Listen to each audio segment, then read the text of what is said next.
دنیا کا ظالم اور وحشی ترین انسان ہلاکو خان اپنے گھوڑے پر شان سے بیٹھا ہوا تھا۔ چاروں طرف تتاری افواج کی صفیں کھڑی تھیں۔ سب سے آگے ہلاکو خان کا گھوڑا تھا۔ ہلاکو خان کے سامنے قیدی مسلمانوں کی 3 صفیں کھڑی کی گئی تھیں، جن کو آج ہلاکو خان نے اپنے حکم پر قتل کرتے ہوئے دیکھنا تھا۔ پھر وہ ظالم بولا، ان کے سر قلم کر دو، اور جلاد نے لوگوں کے سر کاٹنا شروع کر دیے۔ پہلی صف میں ایک لائن کی گردن گئی، دوسرے کی گردن گئی، تیسرے چوتھے کی۔ پہلی صف میں ایک بے قصور بوڑھا غریب قیدی جو کہ اپنے گھر کا واحد کفیل تھا، وہ بھی کھڑا تھا۔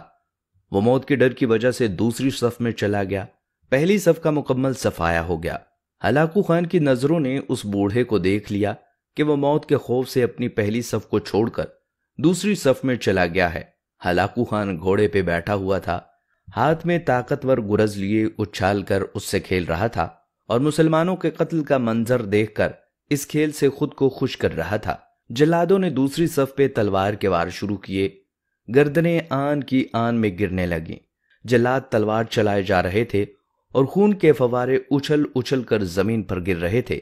اس بوڑھے بابا نے جب دیکھا کہ دوسری صف کے لوگوں کی گردنیں کٹ کر اس کی باری بہت جلد آنے والی ہے، تو وہ بھاگ کر تیسری صف میں کھڑا ہو گیا۔ ہلاکو خان کی نظریں بوڑھے پر جمی ہوئی تھیں کہ اب تو تیسری صف آخری ہے، اس کے بعد یہ کہاں چھپنے کی کوشش کرے گا؟ اس بے وقوف بوڑھے کو میری تلوار سے کون بچا سکتا ہے؟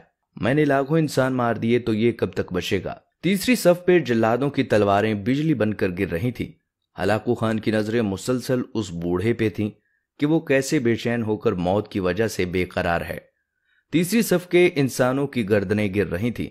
جلاد بجلی کی سی تیزی سے اس بوڑھے بابا تک پہنچا تو ہلاکو خان کی آواز گونجی، رک جاؤ، اس کو ابھی کچھ نہ کہو۔ بابا بتا، پہلی صف سے تو دوسری صف میں بھاگ آیا، جب وہ ختم ہوئی تو تیسری صف میں بھاگ آیا۔ بابا اب بتا، پیچھے تو کوئی اور صف بھی نہیں، اب تو بھاگ کر کہاں جائے گا؟ اب تجھے مجھ سے کون بچائے گا؟ اس بوڑھے نے آسمان کی طرف دیکھا اور کہا، میں نے پہلی صف کو اس لیے چھوڑا کہ شاید میں دوسرے میں بچ جاؤں، لیکن موت وہاں بھی پہنچی۔ پھر میں نے دوسری صف کو چھوڑا کہ شاید تیسری میں بچ جاؤں۔ ہلاکو خان نے گرز کو ہاتھ میں اچھالتے ہوئے کہا، بابا کیسی خام خیالی ہے، یہ کیسی بہکی ہوئی باتیں کر رہے ہو؟ بھلا تمہیں میری تلوار سے بھی کوئی بچا سکتا ہے؟ بوڑھے مسلمان نے زمین و آسمان کی ہر چیز کے مالک اس وحدہ لا شریک رب پر بے انتہا یقین کے ساتھ کہا، وہ اوپر والی ذات اگر چاہے تو تو کچھ بھی نہیں کر سکتا، اور اگر وہ چاہے تو مجھے تجھ سے بچا سکتا ہے۔ کیسے بچا سکتا ہے؟ ہلاکو خان نے اتنے تکبر میں آ کر کہا کہ اس کے ہاتھ سے گرز گر پڑا۔ ہلاکو خان چابک دست، ہوشیار، جنگجو اور چالاک انسان تھا۔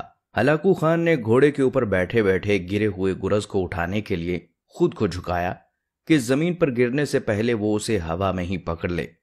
اسی کوشش میں ہلاکو خان کا ایک پاؤں رکاب سے نکلا اور وہ اپنے گھوڑے سے نیچے آ پڑا، جبکہ دوسرا پاؤں رکاب میں ہی پھنس کر رہ گیا۔